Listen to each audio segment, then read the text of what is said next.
Vikrant engineering power, transmission, water infra, railway infra और solar EPS से जुड़े हुए कामकाज करने वाली ये कंपनी आईपीओ लेकर आई है। इशू खुला हुआ है बाजार में, 26 अगस्त को खुला था, 29 यानी कि कल होने जा रहा है बंद। आज है दूसरा दिन। 92 से 97 रुपये, 92 से 97 ये है इशू का प्राइस बैंड। इशू की साइज़ है टोटल मिलाकर 772 करोड़ की, जिसमें से 721 करोड़ फ्रेश इशू है, पैसे जाएंगे कंपनी के पास, और 51 करोड़ का छोटा सा ओएफएस है जो कंपनी के एग्जिस्टिंग इन्वेस्टर्स बेच रहे हैं। और इशू का जो कंपनी का जो मार्केट कैप बनता है हायर प्राइस बैंड पे, वो होता है लगभग 2500 करोड़ रुपए का। आइए, दो खास मेहमान हमारे साथ हैं हमारे स्टूडियो में इस वक्त। सबसे पहले मुलाकात करते हैं कंपनी के चेयरमैन और मैनेजिंग डायरेक्टर राकेश मरखेड़कर साहब हमारे साथ हैं। इंजीनियरिंग स्पेस का सर को लगभग 34 साल का अनुभव है।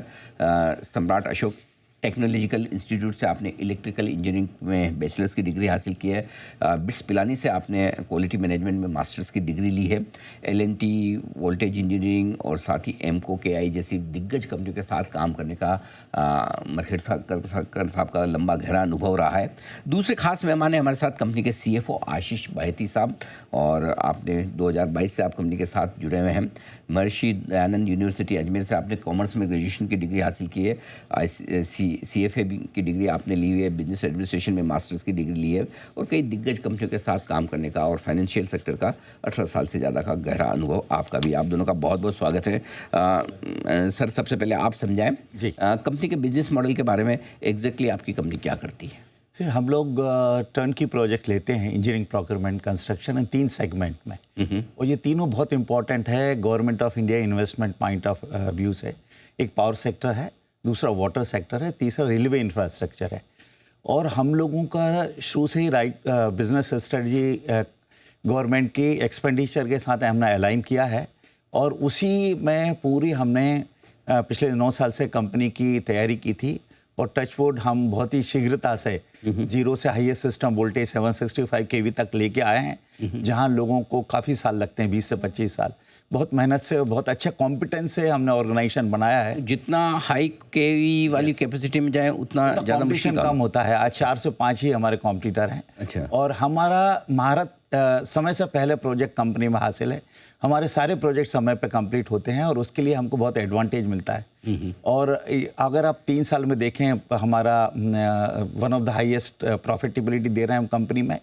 हम एबिडा मार्जिन हमने 16 साढ़े 17% तक हमने दिया है FY25 में, और एग्जीक्यूशन स्ट्रेंथ है इस कंपनी की। बिल्कुल ठीक बात है।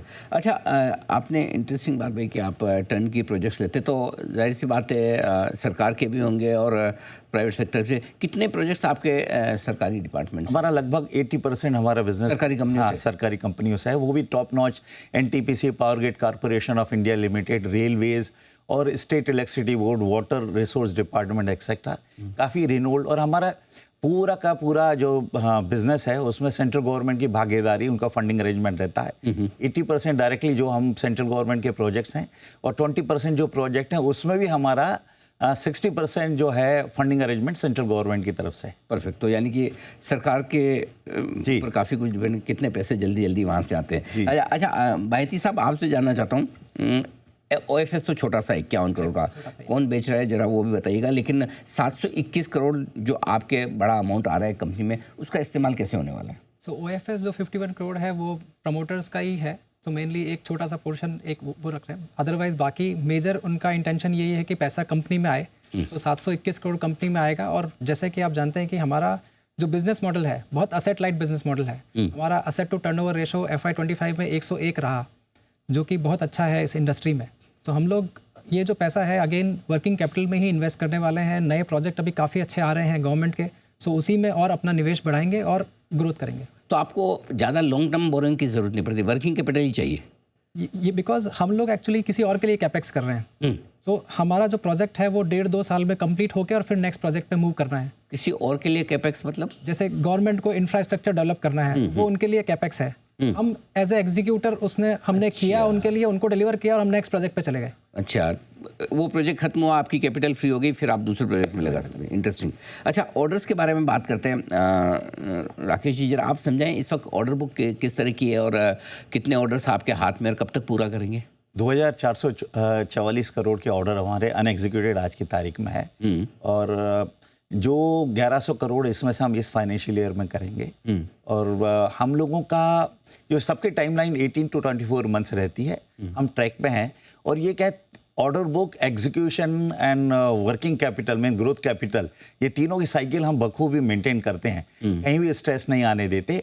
और जनरली हमारा 2.5 टाइम्स हमारा ऑर्डर बुक रहता है जो सेल्स रिवेन्यू का, वो हम मेंटेन कर रहे हैं। ओके आशीष जी, थोड़ी सी आपकी जो बोरोइंग बढ़ी है शॉर्ट टर्म वाली, वो जैसे जैसे आपकी ऑर्डर बुक बढ़ेगी, क्या ये मान के चले वैसे वैसे आपको वर्किंग कैपिटल की ज़्यादा ज़रूरत पड़ेगी और बोरोइंग भी बढ़ेगी? सर वर्किंग कैपिटल की ज़रूरत पड़ेगी, लेकिन अभी जो इक्विटी रेस कर रहे हैं तो वो इक्विटी जो है पूरा वर्किंग कैपिटल काम आ जाएगा, करेंगे, उसमें काम आ जाएगा। इसकी वजह से अभी नेक्स्ट फ्यू इयर्स हम लोग देख रहे हैं कि ये जो वर्किंग कैपिटल को हम इक्विटी से ही यूज़ करेंगे। फिर तो आपको आप नेट पॉजिटिव हो जाएंगे, क्योंकि आपकी बोरोइंग तो शॉर्ट टर्म 241 करोड़ ही है और 721 करोड़ तो आपको आईपीओ से आ रहे हैं। बिल्कुल, तो आप नेट पॉजिटिव हो जाएंगे उसके बाद। नेट पॉजिटिव हो जाएंगे। ओके। इवन आज भी अगर आप देखेंगे तो हमारा डेट इक्विटी रेशो 0.6 है, 0.6 से भी कम है। और ये बताएं कितनी सेविंग होगी ब्याज की जब आपकी वर्किंग कैपिटल की ज़रूरत इक्विटी से पूरी हो जाएगी, तो कितना पैसा आप बचा पाएंगे? इसमें मेनली आज जैसे अभी 200 करोड़ का लोन चल रहा है, वो अगर हम लोग थोड़ा कुछ आगे कम करने का सोचते हैं from our internal resources, but major push हमारा ग्रोथ पे ही रहेगा। तो ये जो पैसा हम आ रहा है इसको और नए प्रोजेक्ट करने में निवेश करेंगे। सो इंटरेस्ट सेविंग से ज़्यादा हम, बिकॉज हमारा आरओई ROC काफ़ी अच्छा है, सो इंटरेस्ट सेविंग से ज़्यादा हम ये ट्राई करेंगे कि वो पैसा जो है आगे और निवेश हो और ओवरऑल टर्नओवर बढ़े, जिसकी वजह से परसेंटेज इंटरेस्ट कम हो जाएगा, लेकिन इंटरेस्ट पर से डायरेक्टली कोई इम्पैक्ट मेजर नहीं आएगा। राकेश जी, जो मैं देख रहा था कि आपके रिसीवेबल्स हैं रेवेन्यू के सामने इंडस्ट्री में हाईएस्ट है, लगभग 70%, 69% के आसपास। उसकी कोई खास वजह, क्योंकि बाकी कंपनियों के 25 से लेकर 50-60% की रेंज में है, लेकिन आपके 70% इतने ज़्यादा कि हमारा क्या होता है कि एक तो मेजर रीज़न है, लगभग 50% हमारा दिसंबर के बाद रेवेन्यू होता है। अच्छा। और हम लोग है ना दिसंबर से मार्च के बीच में? हाँ, मार्च के 50% के लिए। उसका रीज़न क्या है कि हम लोग है ना कुछ मटेरियल पहले से सेल्स करने के लिए डंप नहीं करते, हम एक जस्ट इन टाइम लेके आते हैं। तो उससे क्या है कि आपका क्वार्टर एंड पे, फाइनेंशियल ईयर एंड पे ज़्यादा दिखता है। और हमारा उसमें 10% तो रिटेंशन ही है। और हम लोग बीजी को बहुत इफेक्टिव यूटिलाइज करते हैं परफॉर्मेंस गारंटी के लिए। और आप देखेंगे हमारा वर्किंग कैपिटल देखा जाए ना, बहुत ही इफेक्टिव यूटिलाइज करते हैं। फॉर एग्जांपल पिछले साल 130 करोड़ सीसी लिमिट से हमने 900 करोड़ टर्नओवर किया है, 920 करोड़, 7 टाइम्स रोटेट किया है। इससे ज़्यादा इफेक्टिवली कोई भी वर्किंग कैपिटल को यूटिलाइज नहीं करता। तो हम लोगों को फिर भी हमारा नेट वर्किंग कैपिटल 4 महीने का ही है, 120 डे है, क्योंकि हमारा जो रिसीवेबल है उसके अगेंस्ट में हमारा क्रेडिटर्स भी उतना ही है। जितना हमारा रिटेंशन कस्टमर के पास रहता है उतना हमारा क्रेडिटर के पास भी रहता है। ओके। आशीष जी, एक चीज़ और जो मैं जानना चाहता हूँ कि कैश फ्लो आपके पिछले साल 2 साल के नेगेटिव है, इस आईपीओ के बाद कैश फ्लो आपके पॉजिटिव हो जाएंगे, या ये बिजनेस ऐसा है कि नेगेटिव ही रहेंगे क्योंकि वर्किंग कैपिटल आपको ज़्यादा चाहिए? सर इसमें आप देखेंगे तो जो अपन प्रॉफिट तो काफ़ी अच्छा आ रहा है कंपनी में, लेकिन फाइनली आपको वर्किंग कैपिटल निवेश करते जाना है। आप देखेंगे पिछले 2 साल में जो CAGR है वो 32% से ऊपर है। सो जिस तरह का ग्रोथ आपको लाना है वो आपको ये वर्किंग कैपिटल में तो इन्वेस्टमेंट करना ही पड़ेगा। सो आगे भी अगर इस तरह की ग्रोथ हम एक्सपेक्ट कर रहे हैं, क्योंकि अभी अच्छे प्रोजेक्ट्स आ रहे हैं, तो ये ग्रोथ जब तक हाई रहेगी तब तक आपको वर्किंग कैपिटल में इन्वेस्टमेंट रहेगा, बट ओवरऑल प्रॉफिटेबिलिटी प्रॉफिट बनता रहे। सो राकेश जी, इसका मतलब ये समझें कि जितना ज़्यादा आप बिजनेस करेंगे उतनी ज़्यादा वर्किंग कैपिटल जरूरत पड़ेगी, राइट? यस। लेकिन अभी हम जो प्रेजेंट कंडीशंस पे देखें तो हमारा जो आईपीओ को फंड यूटिलाइजेशन नेक्स्ट 1.5-2 साल में ज़्यादा रहेगा।